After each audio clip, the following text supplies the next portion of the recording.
No, I mean, This look, is a potential trap game for the Niners. I mean, the Niners are going to roll in feeling great. I mean, realistically, when do you think the 49ers, when did they stop celebrating the win?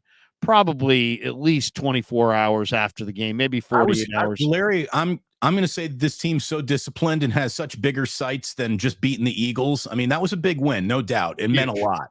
Meant a lot. But I hope that they stop celebrating when that plane crossed the Mississippi River. I really mean that. Like, this is a team that has, I mean, how about this? If you go to the NFC title game and lose, this year's a failure. They know that. They feel I mean, that. they're after one prize this year. That's why they're after the Super Bowl. That's why the trap game. That's why the trap game doesn't exist, really.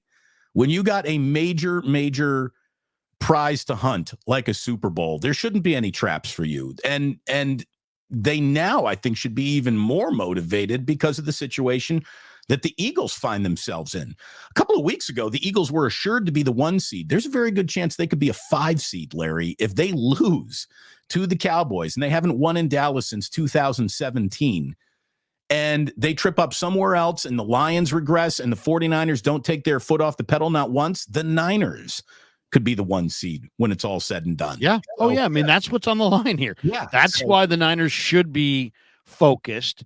It's just human nature. It's human nature to, when you get up for a game, the human nature portion is that you slide back a little bit. I don't think the Niners are going to bring their A game. I think the Niners are going to bring their B game at best. And we're going to find out, is the Niner B game enough to beat Seattle when Seattle's super determined? I mean, in the last game, the Niners were +1 in turnovers. I want you to define what a Niner B game is. Does that mean it's mistake laden? Does that mean there's a turnover in there? Does that mean? Well, the Niners turned it over one time. I mean, maybe a turnover, maybe just a little, lack of focus, maybe some drops. I mean, we've all seen teams that are absolutely on their game, and teams now hopefully the hope is they come out early, put them away, and that's it. And I think ultimately, if the Niners and the Seahawks played 10 times, I think the Niners are so much better than the Seahawks at this point. They'd probably win 8 or 9 of 10. But the Niners were +1 in the turnover margin last time. They did hold the ball for 35 minutes. They had that one bad quarter in the third. Otherwise, they dominated. But yeah, turnovers are the equalizer in the NFL. You turn the ball over, anything can happen. So that to me is, and it's funny. I asked George Kittle yesterday because I noticed on the film that every time Kittle got in traffic in the Philly game, he went Larry Zonka, 2 hands around the ball. And he said, "Hey, I didn't want to let my team down with a turnover on the road in a huge game." They're going to need that level of attention to detail to, focus on not turning it over. If the Niners are not the Niners are even on the turnovers or +1, +2, they're going to win easy. If they're -1, they're going to win, but they'll be a little bit closer. If they're -2, they could lose. Sure. Yeah. I mean, yeah, any team turns the ball over twice, the chances of them losing increase dramatically. Yeah. And I hate to boil the ultra complicated, very involved game of football down to one thing, but I'm going to do it again, Larry, because I really do think you shut down DK Metcalf, they're not doing anything. They're not going to do anything against this team. I don't think they're going to beat the Niners with a run game that is Kenneth Walker coming off an injury that has cost him the last 2 weeks. Charbonnet, again, might not even play. DJ Dallas is a name I'm not really worried about. I just think that the 49ers are going to overwhelm this team. Even with the B game, like I think a 49er B game still can overwhelm the Seattle defense. Again, they just got cooked by Dallas. And I just think that Mooney Ward is playing some of the best football that he's played since he's become a 49er. Like, he's had the best month of his career. And coming out of the bye week, he's just been a different guy. He's not drawn those stupid penalties. He's not given up the backbreaker. And I just think that he's playing great. This team just got its own study course on how to contain a mobile quarterback, and they learned an awful lot of lessons. Like, I thought that Philly game was going to be closer than it was, and it wasn't. It wasn't. I mean, but for the Niners having a sputtering first quarter, that could have been a 50-point night in Philadelphia. It really could have been. And I just think the Niners are absolutely cooking, and the Seahawks kind of are the right opponent to make sure that mental letdown doesn't happen, because they do respect the Niners. Again, this is the best rivalry on the West Coast. It really is. I know that when the Rams moved back to town, it was supposed to instantly go back to Northern California versus Southern California. It didn't. The 49ers own the Rams, but for, the fourth quarter of the NFC title game down there, they've absolutely owned the Rams.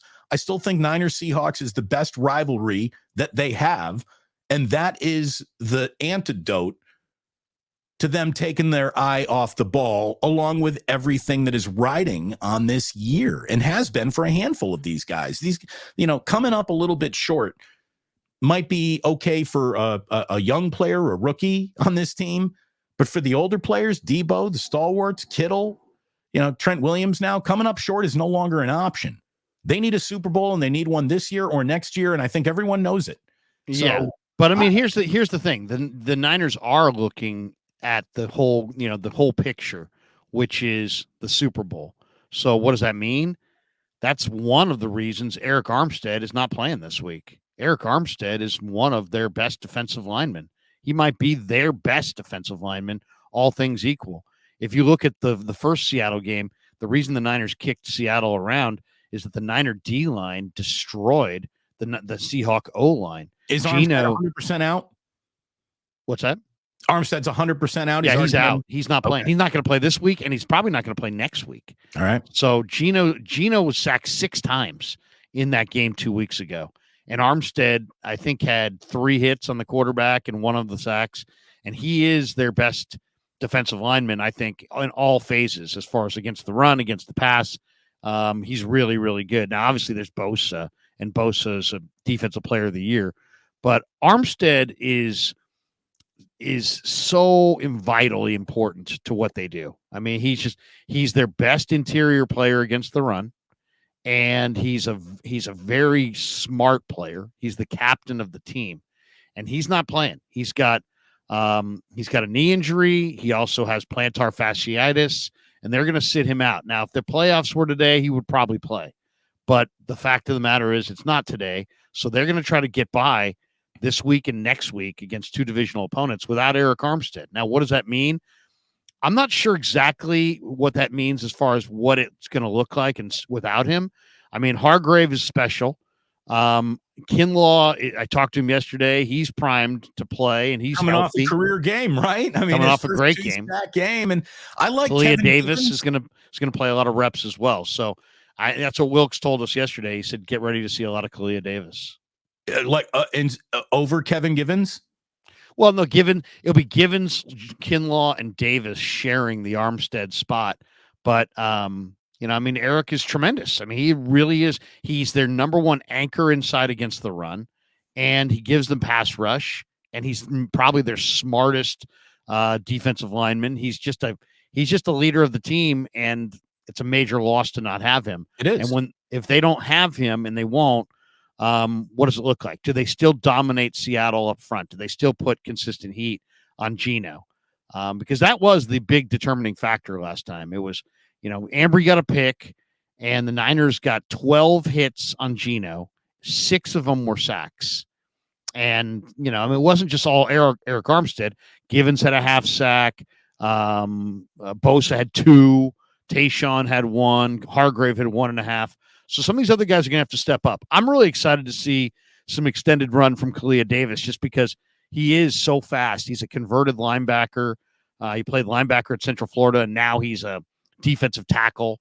So you've got Kalia and Givens and Kinlaw, and the 3 of those guys are going to have to really step up this week. Well, I know he's more of a DN too, and I'm not talking about he's going to be taking snaps from Armstead, but a player that you and I both saw at camp and were impressed by, Robert Beal Jr., is someone who has been cleared to play but didn't dress last week. He was a scratch against Philadelphia. Maybe he suits up and gets a little run this week too, just based on, the lack of depth on that defensive line. So maybe he shows up, but no, you're right. Eric Armstead is a vital part of the 49ers being at full strength. The guy, is more than he more than occupies blocks. He's someone that you really got to deal with and worry about.